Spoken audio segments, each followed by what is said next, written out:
semua tahu bahwa tahun 2024 mendekati masa yang sangat krusial bagi politik Indonesia. Di antara berbagai persaingan pilkada yang akan datang, Pilkada Jawa Tengah tampaknya menjadi salah satu yang paling ditunggu-tunggu. Karena ada dua nama besar yang siap memperebutkan kursi tertinggi di provinsi ini dengan cerita yang penuh strategi dan dinamika. Bayangkan ini, PDIP, partai politik raksasa yang telah lama merajai panggung politik Indonesia, kembali membuat langkah strategis. Pada Senin, 26 Agustus 2024, Sekretaris Jenderal PDIP, Hasto Kristianto mengumumkan bahwa partainya resmi mengusung dua tokoh ternama, mantan Panglima TNI Jenderal TNI Purnawirawan Andika Perkasa, dan mantan Wali Kota Semarang, Hendrar Prihadi sebagai pasangan calon gubernur dan wakil gubernur untuk Pilkada Jawa Tengah. Pengumuman itu bukan hanya sebuah deklarasi, melainkan pernyataan kuat bahwa PDIP berencana mempertahankan dominasinya di provinsi ini. Bayangkan ruangan di kantor DPP PDIP, Jalan Diponegoro, Menteng, Jakarta Pusat yang dipenuhi para petinggi partai.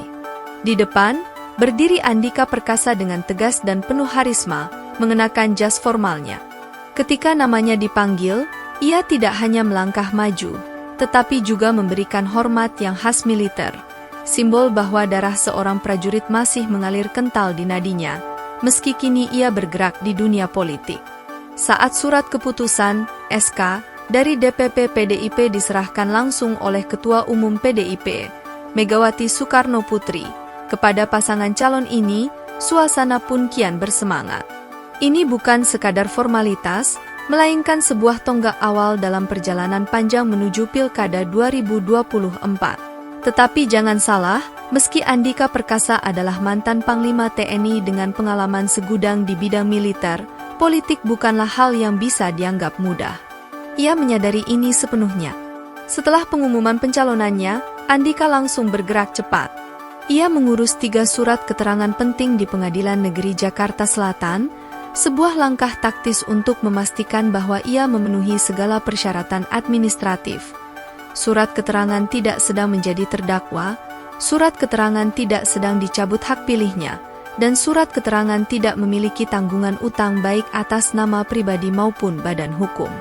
Tentu, dalam setiap pertempuran, lawan selalu menanti di seberang. Dan lawan yang dihadapi Andika bukanlah orang sembarangan. Kapolda Jawa Tengah, Ahmad Lutfi, seorang tokoh yang memiliki reputasi kuat dalam menjaga keamanan provinsi, telah berdiri tegak di jalur yang sama. Lutfi yang berpasangan dengan Gus Yassin, putra Kiai Haji Maimun Zubair, tokoh ulama besar di Indonesia, tampaknya tidak sedikit pun gentar meskipun ia harus berhadapan dengan mantan Jenderal TNI. Dalam sebuah acara di kantor Partai Solidaritas Indonesia Jawa Tengah, di Kalibanteng, Semarang, pada Minggu, 25 Agustus 2024, Lutfi berbicara penuh keyakinan. Ia mengaku siap menghadapi siapapun, bahkan mantan jenderal sekalipun. Ini bukan tentang siapa kita dulu, tapi tentang apa yang kita lakukan sekarang untuk masa depan Jawa Tengah, ujarnya tegas. Kesiapannya tidak hanya berhenti pada pernyataan. Lutfi telah menggerakkan mesin politiknya sejak jauh-jauh hari. Relawan dan pendukungnya sudah mulai bergerak, menunjukkan bahwa pertempuran politik ini akan berlangsung sengit. Ia juga telah berkoordinasi dengan Komisi Pemilihan Umum, KPU, untuk memastikan bahwa semua persyaratan pencalonannya terpenuhi. Lutfi tahu betul bahwa kemenangan dalam pilkada ini membutuhkan lebih dari sekadar popularitas. Ini adalah tentang strategi, persiapan matang, dan koneksi kuat dengan rakyat. Bisa kita bayangkan bagaimana suasana pilkada Jawa Tengah di bulan-bulan mendatang. Dari sisi Andika Perkasa, ada kekuatan dan disiplin seorang mantan jenderal yang kini beralih ke politik, membawa serta pengalaman dan wibawanya. Dari sisi Ahmad Lutfi, kita melihat seorang penjaga keamanan provinsi yang sangat memahami seluk-beluk Jawa Tengah, siap bertarung dengan penuh keyakinan bersama Gus Yassin, yang memiliki akar kuat di kalangan pesantren. Dengan latar belakang yang begitu berbeda, kedua kandidat ini menawarkan visi yang jelas dan kuat untuk Jawa Tengah. Namun, siapa yang akan berhasil? Apakah Jawa Tengah akan memilih seorang mantan jenderal yang tangguh dan penuh strategi? Atau mungkin rakyat lebih memilih seorang pemimpin lokal yang telah terbukti menjaga keamanan dan kesejahteraan mereka?